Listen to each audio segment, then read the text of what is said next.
ഫിലിപ്സിന്റെ വിധി. നൈൽ നദി ശാന്തമായി ഒഴുകുന്നതുപോലെ ശാന്തവും സുന്ദരവുമായിരുന്നു നിമിഷയുടെ ജീവിതം.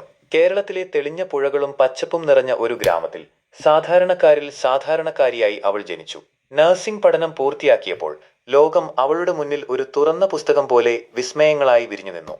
സ്വപ്നങ്ങളുടെ വർണ്ണച്ചിറകുകളുമായി 2008 അവൾ യമനിലേക്ക് പറന്നു. ആ മരുഭൂമിയുടെ നിശബ്ദതയിൽ സനായിലെ ഒരു ആശുപത്രിയിൽ അവൾ പുതിയൊരു ജീവിതം കെട്ടിപ്പടുത്തു. ഓരോ രോഗിയുടെയും വേദനയിൽ അവൾക്ക് സ്വന്തം വേദന കണ്ടെത്താനായി, ഓരോ പുഞ്ചിരിയിലും ആശ്വാസത്തിന്റെ നനവ്. 2011 നാട്ടിലേക്ക് മടങ്ങിയെത്തിയ നിമിഷ വിവാഹിതയായി. സ്നേഹവും സുരക്ഷിതത്വവും നിറഞ്ഞ ആ ജീവിതം അവൾക്കൊരു പുതുലോകം സമ്മാനിച്ചു. എന്നാൽ യമന്റെ മരുഭൂമിയിലെ നിശബ്ദമായ വിളികൾ അവളുടെ കാതുകളിൽ മുഴങ്ങിക്കൊണ്ടിരുന്നു. അവിടെ അവൾക്ക് ബാക്കി വെച്ച ചില സ്വപ്നങ്ങളുണ്ടായിരുന്നു. 2012 ഭർത്താവിന്റെ പിന്തുണയോടെ അവൾ വീണ്ടും യമനിലേക്ക് തിരിച്ചുപോയി. ഇത്തവണ അവൾ തനിച്ചായിരുന്നില്ല. അവളുടെ ജീവിത പങ്കാളി കൂടെയുണ്ടായിരുന്നു. പുതിയ പ്രതീക്ഷകളും ഒടുങ്ങാത്ത സ്വപ്നങ്ങളുമായി അവർ ആ മണൽഭൂമിയിലേക്ക് വീണ്ടും യാത്ര തുടങ്ങി. യമനിലെ ജീവിതം കരുതിയത്ര എളുപ്പമായിരുന്നില്ല. സാമ്പത്തിക ക്ലേശങ്ങൾ അവരെ വലച്ചു.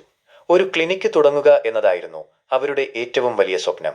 ആ സ്വപ്നം യാഥാർത്ഥ്യമാക്കാൻ അവർക്ക് പണം കണ്ടെത്തേണ്ടതുണ്ടായിരുന്നു.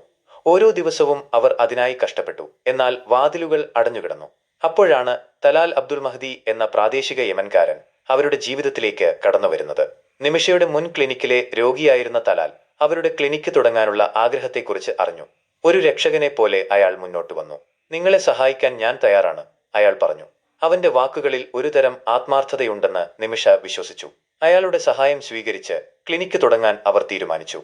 അത് അവരുടെ പ്രതീക്ഷകൾക്ക് വീണ്ടും ജീവൻ നൽകി. ഒരുനാൾ ക്ലിനിക്കിന് ആവശ്യമായ പണം കണ്ടെത്താൻ നിമിഷയുടെ ഭർത്താവ് നാട്ടിലേക്ക് തിരിച്ചുപോയി. തലാൽ ഒരു വിശ്വസ്ത സുഹൃത്തിനെ പോലെ നിമിഷയ്ക്ക് താങ്ങും തണലുമായിരുന്നു. ക്ലിനിക്കിന്റെ കാര്യങ്ങൾ നോക്കാനും സാമ്പത്തിക കാര്യങ്ങളിൽ സഹായിക്കാനും അയാൾ മുന്നിട്ടിറങ്ങി. നിമിഷ അവനെ അന്ധമായി വിശ്വസിച്ചു.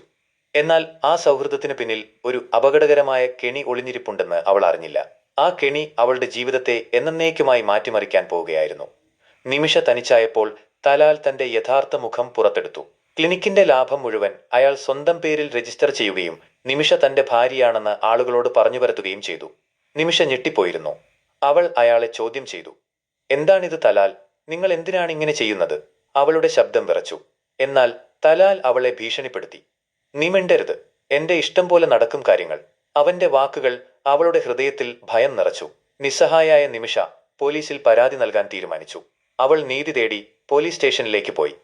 എന്നാൽ വിചിത്രമെന്ന് പറയട്ടെ, പരാതിക്കാരിയായ നിമിഷയെയും പ്രതിയായ തലാലിനെയും പോലീസ് അറസ്റ്റ് ചെയ്തു.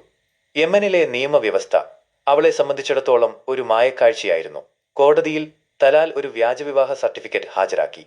നിമിഷ തന്റെ ഭാര്യയാണെന്ന് അയാൾ കോടതിയെ വിശ്വസിപ്പിച്ചു. നിമിഷ ഈ വ്യാജരേഖയെ എതിർക്കാൻ പാടുപെട്ടു. "ഇത് കള്ളമാണ്. ഞാൻ അയാളുടെ ഭാര്യയല്ല," അവൾ നിലവിളിച്ചു. എന്നാൽ അവളുടെ ശബ്ദം അവിടെ ആരും കേട്ടില്ല. യമനിലെ നിയമ സംവിധാനത്തിൽ അവൾ ഒറ്റപ്പെട്ടു പോയിരുന്നു. കോടതി അവരെ ദമ്പതികളായി പ്രഖ്യാപിച്ചു. അതോടെ നിമിഷയുടെ ജീവിതം ഒരു പേടി സ്വപ്നമായി മാറി. അവൾക്ക് എവിടെയും ഒരു പിടിവള്ളി കണ്ടെത്താനായില്ല. കോടതി വിധിക്ക് ശേഷം തലാൽ അവളെ ശാരീരികമായും മാനസികമായും പീഡിപ്പിച്ചു. അയാൾ അവളെ ലൈംഗിക ബന്ധത്തിനും കൂട്ടലൈംഗികതയ്ക്കും നിർബന്ധിച്ചു.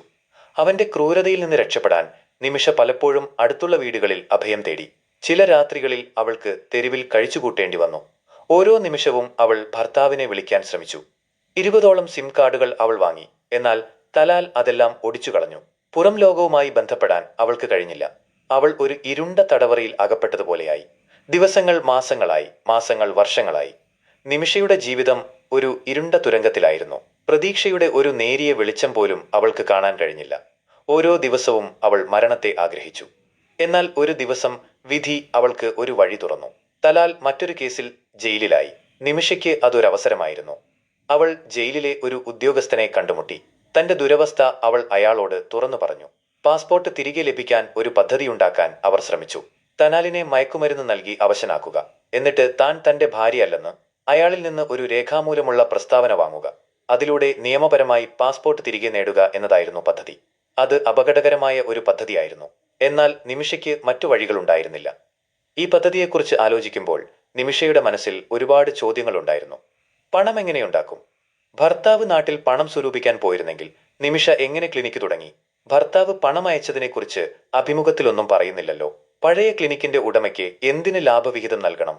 കോടതിയിൽ വ്യാജവിവാഹ സർട്ടിഫിക്കറ്റ് ഹാജരാക്കിയപ്പോൾ അത് വ്യാജമാണെന്ന് എന്തുകൊണ്ട് പറഞ്ഞില്ല? ഭർത്താവിനെ വിളിക്കാൻ മറ്റു വഴികളൊന്നും ഉണ്ടായിരുന്നില്ലേ? പാസ്പോർട്ട് കിട്ടാൻ ജയിലിലെ ഉദ്യോഗസ്ഥനെ ആശ്രയിക്കാതെ എന്തുകൊണ്ട് കോടതിയെ സമീപിച്ചില്ല? എംബസിയെ സമീപിച്ചിട്ടും കാര്യമില്ലായിരുന്നോ? ഈ ചോദ്യങ്ങൾ നിമിഷയെ വേട്ടയാടി. അവളുടെ ഉള്ളിൽ ഭയവും സംശയവും ഒരുപോലെ തളം കെട്ടിനിന്നു.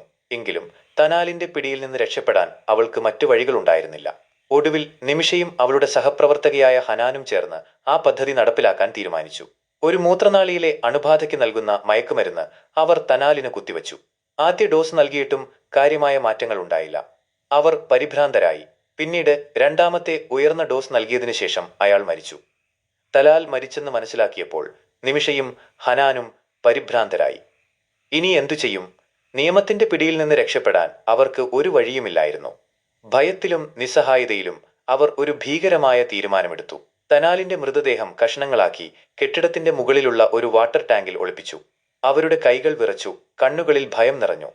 ദിവസങ്ങൾ കഴിഞ്ഞപ്പോൾ കൊലപാതക വിവരം പുറത്തുവന്നു. യമൻ പോലീസ് അന്വേഷണം ആരംഭിച്ചു. നിമിഷയെയും ഹനാനെയും പോലീസ് അറസ്റ്റ് ചെയ്തു. നിമിഷയ്ക്ക് തനാലിനെ കൊല്ലാൻ ഉദ്ദേശ്യമില്ലായിരുന്നു. അവന്റെ നിയന്ത്രണത്തിൽ നിന്ന് രക്ഷപ്പെടാനുള്ള ഒരു നിസ്സഹായ ശ്രമമായിരുന്നു അത്. അവൾക്ക് വേറൊരു വഴിയുമില്ലായിരുന്നു. എന്നാൽ നിയമത്തിനു മുന്നിൽ ഇതൊന്നും ന്യായീകരണമായിരുന്നില്ല. യമനിലെ ജയിലിൽ നിമിഷ തന്റെ വിധിയെ കാത്തുകഴിഞ്ഞു. അവളുടെ കഥ ഒരുപാട് ചോദ്യങ്ങൾ അവശേഷിപ്പിച്ചു. അവൾ നിരപരാധിയാണോ കുറ്റക്കാരിയാണോ? അവളെ മോചിപ്പിക്കാൻ കഴിയുമോ? ഈ ചോദ്യങ്ങൾക്ക് കാലം മാത്രമേ ഉത്തരം നൽകൂ. നിമിഷയുടെ ജീവിതം ഒരു പാഠമായി അവശേഷിക്കുന്നു. ഇരുണ്ട നിഴൽക്കൂട്ടിൽ സത്യം മറഞ്ഞിരിക്കുമ്പോൾ വിധി പലപ്പോഴും നീതിയുടെ കണ്ണുകൾക്ക് അപ്പുറമാണ്.